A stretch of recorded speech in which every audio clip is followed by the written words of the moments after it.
Hi, my name is Alex. I'm in my backyard right now. My dogs are playing just over there.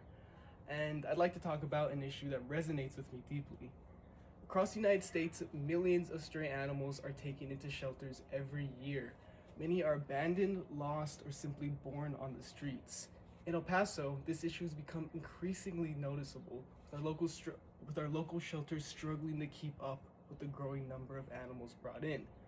While this problem is often overlooked compared to a lot of the social issues going on right now, it still continues to affect both the animals and people living in this community.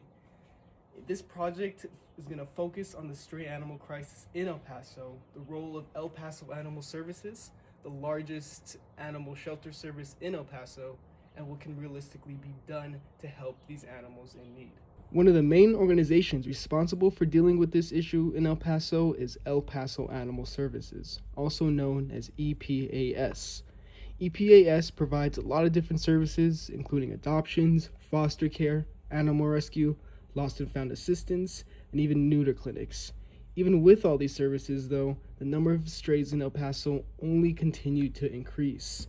According to the statistics by this organization, thousands of animals are brought into the shelters every year, and these shelters are more often than not pushed far beyond the normal capacity limits. This creates some pretty big problems for both the animals and the people working at the shelters. With only limited space, funding, and manpower, it becomes more and more difficult to properly care for every animal being brought in. As more strays continue entering shelters, overcrowding only becomes a larger issue without any sign of stopping.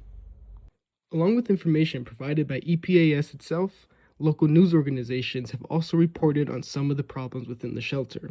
One source, El Paso Matters, discussed ongoing controversies involving overcrowding, poor conditions, and leadership issues within the organization.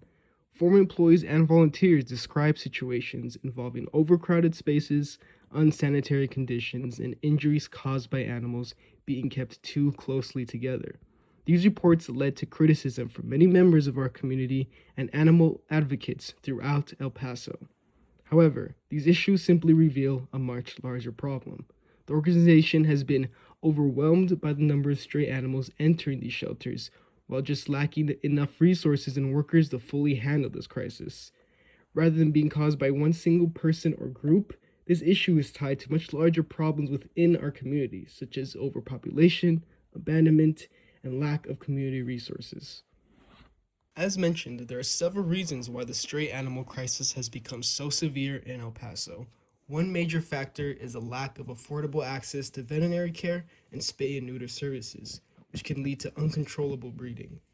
Economic struggles may also make it difficult for some families to properly care for their pets or keep them for very long.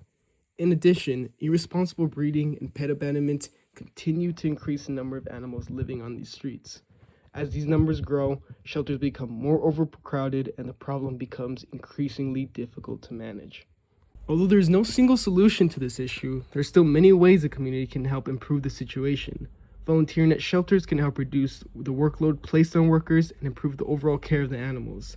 Donations of food, supplies, or money can also help organizations continue operating despite these limited resources. Adoption and fostering programs are also important because they help reduce overcrowding while giving animals a safe home. In addition, spreading awareness about responsible pet ownership and encouraging spaying and neutering can help further reduce stray populations. Ultimately, organizations like EPAS cannot solve this problem alone. Addressing the stray animal crisis requires support and involvement from the community as a whole. The stray animal crisis is not a simple issue, and it's one that continues to grow as more and more animals are abandoned every day. However, there are still ways our community here can help, whether it be through volunteering, donating, fostering, or just spreading awareness about responsible pet ownership. While there may never be one single perfect solution, real and meaningful change can still happen if the community is willing to work together and recognize how serious this issue in our community is. Thank you.